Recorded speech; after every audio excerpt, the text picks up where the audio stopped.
ये क्या हालत बनाई हुई है तुमने किचन की? एक काम जो तुम्हें तरीके से आता हो। प्रीति दीदी, क्या काम मैंने ढंग से नहीं किया? क्यों, तुम अंधी हो? तुम्हें दिखाई नहीं दे रहा है किचन में चारों तरफ बर्तन बिखरे हुए हैं?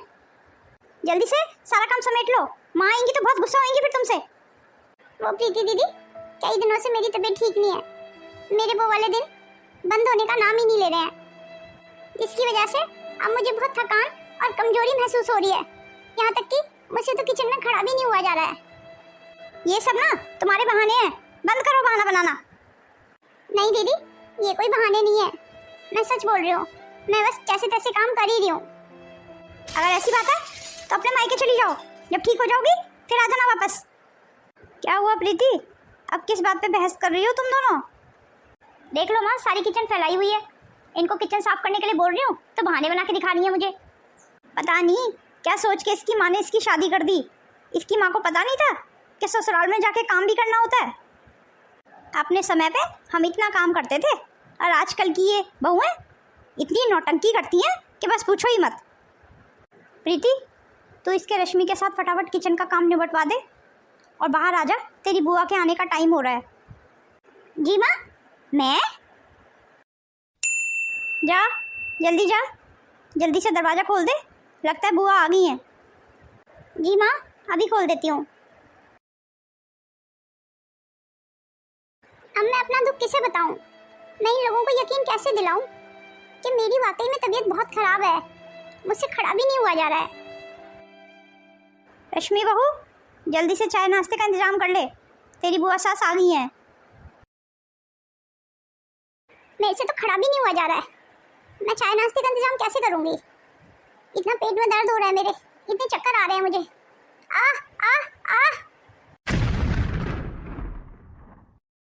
डॉक्टर साहब, जल्दी बताइए ना, क्या हुआ है रश्मि को? इनकी तो बहुत हालत ख़राब है। हाँ हाँ, जानता हूँ डॉक्टर साहब, यही तो पूछ रहा हूँ कि उसे क्या हुआ है। लगता है आप अपनी पत्नी पे बिल्कुल ध्यान नहीं देते हैं। आपको पता है उसे कितने दिनों से ब्लीडिंग हो रही है? वो ब्लीडिंग से कितने दिनों से जूझ रही है। तो डॉक्टर साहब, उसमें कौन सी बड़ी बात है? ये तो हर लेडीज़ की प्रॉब्लम है। शायद आपको मेरी बात समझ नहीं आ रही है। जो 3-4 दिन की होती है वो नॉर्मल ब्लीडिंग होती है। आपकी पत्नी को पूरा 1 महीने से ब्लीडिंग हो रही है। आपको ये बात समझ नहीं आ रही है? और इसी ब्लीडिंग के चलते उनके शरीर में खून की बहुत ज़्यादा कमी हो गई है। अगर आप 2 दिन और नहीं लाते तो उनकी मौत भी हो सकती थी। मेरे को ये समझ नहीं आ रहा, आप पति होते हुए भी आपको अपने पत्नी की बिल्कुल भी फिक्र नहीं है। कैसे पति हैं आप? डॉक्टर साहब, आप ज़्यादा लेक्चर मत दीजिए मुझे। आप मुझे बताइए, ये कब तक ठीक होगी या नहीं? भाई साहब, सबसे पहले तो आपको खून का अरेंजमेंट करना होगा। इनके शरीर में खून की बहुत ज़्यादा कमी हो गई है। बस आप लोगों को तो पैसे बनाने से मतलब है। खून का बोल के और बस पैसे बनाओगे आप लोग, चाहे मरीज को ज़रूरत हो खून की या ना हो। अरे बड़े बदतमीज किस्म के इंसान हैं आप। आपको बात समझ में नहीं आ रही है? ये क्या बोले जा रहे हैं आप? मुझे तो लगता है आप लोगों के बस की नहीं है इसका इलाज करना। आप इसे छोड़ दो, ये खुद ब खुद ठीक हो जाएगी। अरे रे रे, कैसी बातें कर रहे हो आप? अगर इसे समय पर ट्रीटमेंट नहीं मिला तो इसकी जान भी जा सकती है। तुम हॉस्पिटल वालों के ना काले धंधे में बहुत अच्छे से जानता हूँ। तुम लोग मरीज के घर वालों को अच्छे से डरा देते हो पैसे ऐंठने के लिए। यार बड़े अजीब इंसान हो तुम। हॉस्पिटल पे इल्जाम लगा रहे हो। अपनी वाइफ की ज़िंदगी की बिल्कुल भी परवाह नहीं है तुम्हें। हाँ हाँ, सही कह रहा हूँ मैं। हमें नहीं कराना कोई इलाज विलाज। घर लेके जा रहा हूँ मैं अपनी वाइफ को। आपकी जैसी मर्जी, ले जाओ। माँ, मैंने कुछ गलत तो नहीं किया ना? मैं तो वापस ले आया हॉस्पिटल से। इसके तो ड्रामे ही नहीं खत्म होते हैं। मैं तो कहती हूँ इसके मायके फ़ोन करके इसकी माँ को बुला के इसे इसके मायके छोड़ा। देखो माँ, मैं तो कहीं फ़ोन नहीं करने वाला हूँ। आपको जो सही लगे आप ऐसा करो। अरे अरे, कहाँ चल दी? बाथरूम जा रही हूँ माँ। जिंदगी जहन्नुम बना रखी है इस औरत ने मेरी। तू जा, अपने ऑफिस में ध्यान दे। घर के मामलों में तुझे पढ़ने की जरूरत नहीं है, इसे मैं खुद ब खुद निपट लूंगी।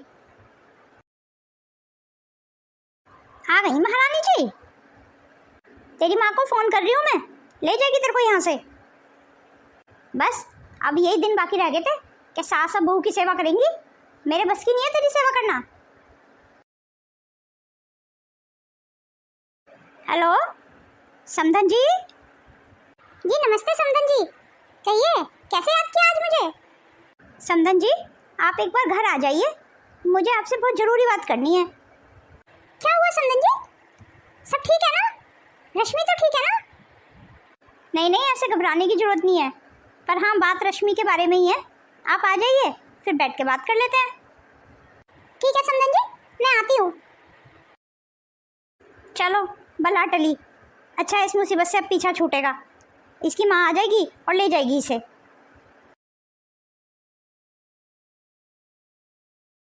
माँ, अब आप परेशान मत हो। अब दीदी को खून की कमी भी नहीं होगी। अब तो हमने खून भी चढ़वा दिया दीदी को। मुझे रश्मि के ससुराल वालों से ये उम्मीद बिल्कुल नहीं थी कि वो इतनी मुसीबत में मेरी बेटी का साथ छोड़ देंगे। ये हमारी गलती है माँ। दीदी हमेशा फ़ोन करके बोलती थी कि उनके ससुराल वाले ठीक नहीं है, पर हमने इस बात पे कभी ध्यान ही नहीं दिया। कितना सहना पड़ा है मेरी बेटी को, और ये मेरी गलती है कि वो हमेशा मुझे बोलती रही और मैं बस उसे समझाती रही कि नहीं, ससुराल में एडजस्ट करना सीखो। इतने दिनों से इतने बड़े कष्ट से जूझ रही है मेरी बेटी, और किसी ने भी इसका साथ नहीं दिया। यहाँ तक कि दामाद जी ने भी इसका साथ छोड़ दिया। इस बात पे किसी का ध्यान नहीं गया कि कितनी तकलीफ से गुजर रही है मेरी बेटी। इस तकलीफ के चलते उसकी जान भी जा सकती है। धिक्कार है मुझ जैसी माँ पे कि मैंने अपनी बेटी के दुख को महसूस नहीं किया। मैं क्यों नहीं समझी कि वो कितनी पीड़ा में है, कितने कष्ट में है। मुझे समझ जाना चाहिए था उसकी आवाज़ सुन के। और अगर रश्मि को कुछ हो जाता तो मैं ज़िंदगी भर अपने आप को कभी माफ़ नहीं कर पाती। दीदी की ऐसी हालत देख के मुझे बहुत गुस्सा आ रहा है माँ। मुझे ऐसे लग रहा है कि कुछ उठा के मैं उनके सिरों में मार दूँ। बहू, तू अपने गुस्से पे काबू रख। ये वक्त गुस्सा करने का नहीं है, रश्मि पे ध्यान देने का है। अभी सही समय आएगा तब देखेंगे कि क्या करना है। माँ, हम अब दीदी को उस घर में वापस नहीं जाने देंगे। गुस्से में कोई भी फैसला लेना गलत होता है, और वैसे भी ये फैसला सिर्फ रश्मि का है। उसको जो सही लगेगा उसको वही करना चाहिए। मुझे पता है मेरी रश्मि बहुत समझदार है। वो अपना कोई भी फैसला लेगी तो उसे बहुत सोच समझ के ही लेगी। पर बहू, तू कभी मेरी बेटी का साथ तो नहीं छोड़ेगी ना? ये कैसी बातें कर रही है माँ? रश्मि दीदी मेरी इकलौती ननद है। अगर मैं उनका साथ नहीं दूंगी तो कौन उनका साथ देगा माँ? मुझे तुझसे यही उम्मीद थी। ठीक है माँ, अब मैं दीदी के लिए कुछ जूस वगैरह ले आती हूँ। दीदी को दवाई भी देनी है ना फिर। हाँ बेटा, मेरे लिए भी एक कप चाय बना लाना फिर। जी माँ, अभी लाई। मैं यूँ गई और यूँ आई। कैसी हालत हो गई है मेरी बेटी की। मेरी फूल सी बच्ची कैसे मुरझा गई है। मुझसे तो इसकी हालत देखी भी नहीं जा रही है। रश्मि बेटा, रश्मि बेटा, कैसा लग रहा है बेटा अब? माँ, माँ।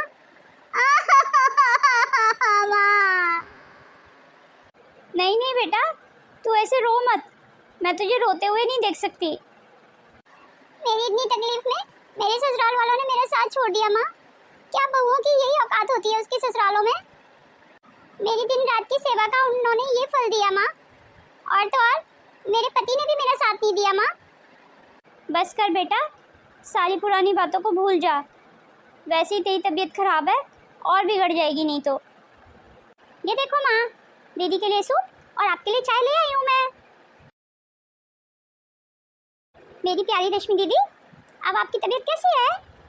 भाभी, धन्यवाद मेरी इतनी सेवा करने के लिए। अगर आप नहीं होती तो शायद मैं मर ही जाती। दीदी, अब आप कुछ ज़्यादा ही तारीफ कर रही हैं मेरी। नहीं नहीं मेरी प्यारी भाभी, मैं बिल्कुल सही बोल रही हूँ। वो दीदी, माँ बता रही थी कल आपके ससुराल से फ़ोन आया था। हाँ, माँ सही बता रही थी। फ़ोन तो आया था कल, इन्हीं का था। तो आपकी बात हुई? क्या कह रहे थे वो? भला उनसे और उम्मीद भी क्या की जा सकती है। बस वो यही कह रहे थे अगर ठीक हो गई हूँ तो मैं अपने ससुराल पहुँच जाऊँ वापस। तो फिर दीदी, आपने क्या फ़ैसला लिया है? आप अपने ससुराल कब वापस जा रही हैं? मैंने उन्हें बोल दिया कि मैं उन्हें फ़ोन करके बता दूँगी कि कब आना है। पर दीदी, जो भी फ़ैसला लो वो बहुत सोच समझ के लेना। और हाँ, मैं आपके हर फैसले में आपके साथ हूँ। हाँ भाभी, मैं जानती हूँ कि आप लोग मेरे हर फैसले में मेरे साथ हैं, इसलिए मैं जो भी फैसला लूँगी बहुत सोच समझ के ही लूँगी। प्रीति, प्रीति, चाय मिलेगी या नहीं? और मेरा लंच पैक हुआ या नहीं? भैया क्या हो गया? आप जब देखो शोर मचाते रहते हो घर में। अरे प्रीति, ये किस तरीके से बात कर रही है तुम मुझसे? और हाँ, मुझे काम फाम बताने की जरूरत नहीं है। वैसे घर में इतना काम हो जाता है और आपका चाय पीने का इतना मन है, खुद जाओ किचन में और बना के पी लो। रुक जा तू, अभी माँ को बुलाता हूँ मैं, तेरी कंप्लेंट करता हूँ माँ से अभी। माँ माँ, ये देखो प्रीति मुझसे कैसे बात कर रही है। ओहो, अब क्या हो गया? फिर से क्यों लड़ने लगे तुम दोनों? माँ, आप भैया को समझा लो कि अगर उनका चाय पीने का मन है ना तो खुद बना के पी लें, मुझे परेशान करने की जरूरत नहीं है। देखा ना माँ आपने, ये कितनी बदतमीजी से बात कर रही है। प्रीति, बस चाय बनाने के लिए तो बोल रहे हो, तू एक कप चाय बना के नहीं दे सकती उसे? मैं भी कितना काम करूं, मैं भी तो थक जाती हूँ ना।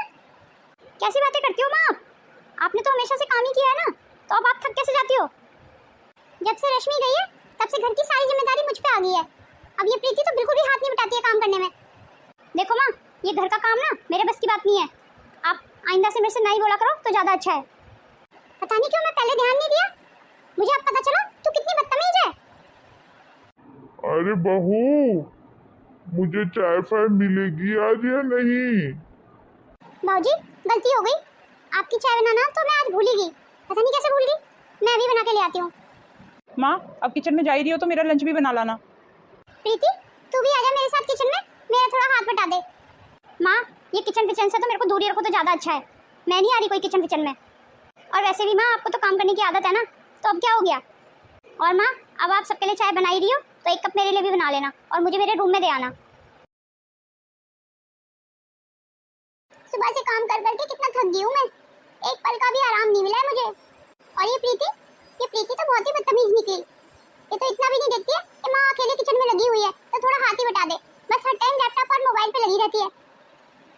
आज मुझे पता चल रहा है कितनी बुरी सास हूँ मैं। रश्मि बहू कितना काम करती थी और मैं हमेशा उसके काम में कोई ना कोई कमी निकालती रहती थी। एक औरत होते हुए भी मैं दूसरी औरत का कष्ट कैसे नहीं समझ पाई, और इतनी पीड़ा से वो गुजर रही थी, मैंने उसके दर्द को समझने की कोशिश भी नहीं की और उसे मायके भेज दिया। ये मैंने क्या कर दिया?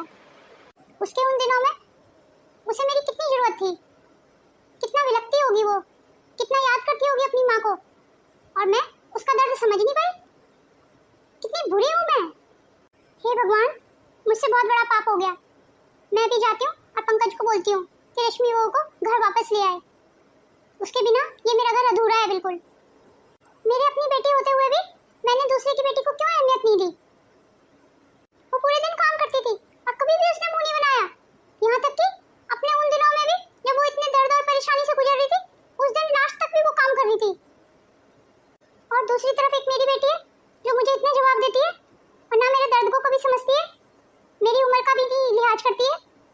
हे भगवान, मैंने अपने बहू के साथ ये सब क्या कर दिया? अरे सुलक्षणा, ये किससे अकेले में बातें कर रही है? दीदी, आप कब आई?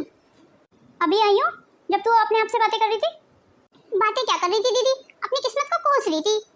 मुझे सब पता है, मुझे बाबूजी ने सब बता दिया है कि घर में क्या क्या चल रहा है। हाँ दीदी, मुझसे बहुत बड़ी भूल हो गई है, मैंने अपनी बहू की कभी कदर नहीं की। शायद उसी का दंड आज मुझे मिल रहा है। मैंने तुझे पहले भी कहा था कि प्रीति को काम पे लगाया कर, उसे भी तो घर के काम काज आने चाहिए ना। हम लोगों के कैसे ये दोहरे चरित्र हैं कि दूसरे की बेटी से हम काम की उम्मीद करते हैं और अपनी बेटी को हम काम सिखाना ही भूल जाते हैं। आखिर हमारी बेटी ही तो दूसरे घर में बहू बन के जाएगी ना, तो कल को हमें भी यही सब सुनना पड़ेगा। अगर वो लोग हमारी बेटी के साथ ऐसा व्यवहार करेंगे तब हमें कैसा लगेगा? हाँ दीदी, आपकी सारी बातें सही हैं। ना तो मैं एक अच्छी सास बन पाई और ना मैं एक अच्छी माँ बन पाई। जब जागो तभी सवेरा। अब तू अपनी इस गलती को सुधार ले और जाके रश्मि बहू को घर वापस ले आ। और देख तो जरा क्या हालत बनाई हुई है तूने किचन की, सारे बर्तन इधर से उधर पड़े हुए हैं। काम करना भूल गई है क्या? काम वाम तो सब बाद में देखा जाएगा, पहले मैं पंकज के पास जाती हूँ और कहती हूँ उसे कि जाके रश्मि बहू को घर वापस लेके आ। जब रश्मि इस घर में थी तो बस मुंह से आवाज़ निकालने भर की देरी होती थी और सब चीज़ें सामने आ जाती थी, और आज एक गिलास पानी भी कोई देने वाला नहीं है मुझे, और चाय के लिए मुझे इतनी देर इंतज़ार करना पड़ता है। आज मुझे रश्मि की कमी का एहसास हो रहा है। आज मुझे पता चला वो कितना काम करती थी घर में और कभी भी उसने मुँह नहीं बनाया, पर मैंने उसकी कभी कदर नहीं की। और तो और पति होके मैं उसके दर्द को नहीं समझ पाया। कितना बेरहम हूँ मैं। शर्म आती है मुझे रश्मि का पति कहते हुए अपने आप को। रश्मि को भी कितनी शर्मिंदगी होती होगी मुझे अपना पति कहते हुए। अब मुझे अपनी ये गलती सुधारनी है और मुझे रश्मि को घर वापस लेके आना है। माँ, क्या हुआ? कुछ थकी हुई सी लग रही हैं आप। कहीं आप भी तो वही नहीं सोच रही जो मैं सोच रहा हूँ? पंकज बेटा, मुझे रश्मि के पास ले चल, मुझे अपनी बहू को घर वापस लेके आना है। माँ, आपने तो मेरी मुंह की बात छीन ली। यही तो सोच रहा था अभी अभी मैं। समधन जी, आप बिना बताए अचानक से? कहिए समधन जी, कैसे आना हुआ? समधन जी, हम अपनी बहू को घर वापस ले जाने के लिए आए हैं। माफ कीजिएगा आंटी जी, किस घर की बात कर रही हैं आप, जहाँ बहुओं के साथ ऐसा बर्ताव होता है? आपको अभी भी उम्मीद है कि रश्मि दीदी आपके साथ वापस जाएंगी? तू ठीक कह रही है बेटा, पर मैंने जो किया मुझे अपनी गलती का एहसास है और उसी का प्रायश्चित करने के लिए मैं रश्मि बहू को घर वापस ले जाने के लिए आई हूँ। माँ, रश्मि दिखाई नहीं दे रही है, कहाँ पे है वो? मुझे एक बार उससे माफ़ी मांगनी है। माफ कीजिएगा जीजा जी, जिसे आप गलती बोल रहे हैं ना, वो गलती नहीं, गुनाह था। रश्मि दीदी कितनी बुरी हालत में, आपने भी उनका साथ छोड़ दिया, और आप किस मुंह से उन्हें वापस ले जाने आए हैं? कौन आया है माँ? माफ कीजिएगा, मैंने आपको पहचाना नहीं। ये लोग कौन है माँ, आप जानती हो ना? मैंने तो इन्हें नहीं पहचाना। मुझे पता है बहू, हमने गलती इतनी बड़ी की है, इसलिए आज तू हमें पहचानने से भी इनकार कर रही है। पिछली सारी बातों को भूल जा बेटा और अपने घर वापस चल। खबरदार आंटी जी, जो उसे मेरा घर कहा, वो मेरा घर कभी नहीं था। उस घर में मेरा दर्जा बहू का नहीं, एक नौकरानी का था। और आप लोग किस मुंह से और किस अधिकार से यहाँ आए हैं? इतना सब कुछ होने के बाद भी आपको लगता है मैं आपके साथ वापस जाऊंगी? इसीलिए कहती हूँ आंटी जी, जैसे आई हो वैसे ही लौट जाओ। वो घर मेरे लिए एक बहुत बुरा सपना था, जो मैंने उस सपने को तोड़ दिया। आज मैं नींद से जागी हूँ और ये मेरा अंतिम निर्णय है, मैं उस घर में वापस कभी नहीं जाऊंगी। ये क्या कह रही है बहू तू? रश्मि, ये क्या कह रही हो तुम? हमारी गलती की इतनी बड़ी सजा हमें मत दो, हम तुम्हारे बिना कैसे रहेंगे? प्लीज हमें माफ कर दो। माफ कर दो? तुम्हें तो मरते दम तक मैं कभी माफ नहीं करूंगी। एक औरत अपने पति के भरोसे ससुराल जाती है, और किसी का पति तुम्हारे जैसा हो तो वो किसके भरोसे रहेगी ससुराल में? और हाँ, आज तुम लोगों से घर के काम मैनेज नहीं हुए तो चले आए मुंह उठा के मुझे यहाँ बुलाने के लिए। शर्म नहीं आती आप लोगों को? सॉरी आंटी जी, पर ये नौकरानी अब उस घर में नहीं जाएगी। आपने ये समझने की कभी कोशिश नहीं की कि मैं एक बहू होने से पहले एक इंसान हूँ, जिसे दर्द होती है, तकलीफ होती है? जब आप लोगों को मेरी जरूरत नहीं थी तो मुझे उठा के फेंक दिया, और आज जरूरत है तो मुंह उठा के चले आए यहाँ पे मुझे बुलाने के लिए। मैं पढ़ी लिखी आज के जमाने की औरत हूँ आंटी जी, मुझे किसी के सहारे की जरूरत नहीं है, न पति के न ससुराल के। और अब आप लास्ट बार मेरी बात सुन लीजिए, मैं मर जाऊंगी पर आपके साथ उस घर में वापस कभी नहीं जाऊंगी। शाबाश रश्मि बेटा, मुझे तुझसे यही उम्मीद थी। इस फैसले में हम सब तेरे साथ हैं। मैं भी आपके साथ हूँ दीदी, आपने जिंदगी का सबसे अच्छा फैसला लिया। धन्यवाद माँ, धन्यवाद भाभी, शायद आपने मुझे इतना हौसला दिया, इसी वजह से आज मैं ये फैसला ले पाई हूँ। हर घर में आप जैसी माँ और भाभियाँ होनी चाहिए, तो किसी भी लड़की को ससुराल में इस तरीके से परेशानी का सामना नहीं करना पड़ेगा। भाभी, मेरी इतनी बड़ी तकलीफ में आपने जो मुझे हिम्मत दी, मेरा हौसला बढ़ाया, उसके लिए मैं जिंदगी भर आपकी आभारी रहूंगी। और हाँ आंटी जी, बहुओं को कैसे रखा जाता है बेटी बना के, ये आपको मेरी माँ से सीखना चाहिए। और अब कृपा करके आप यहाँ से जाने का कष्ट करें। पर रश्मि, एक बार तो मेरी बात सुन लो। कह दिया तो बस कह दिया, जैसे आए हो ऐसे लौट जाओ। और ये मेरा अंतिम फैसला है, सुना आपने? अंतिम फैसला।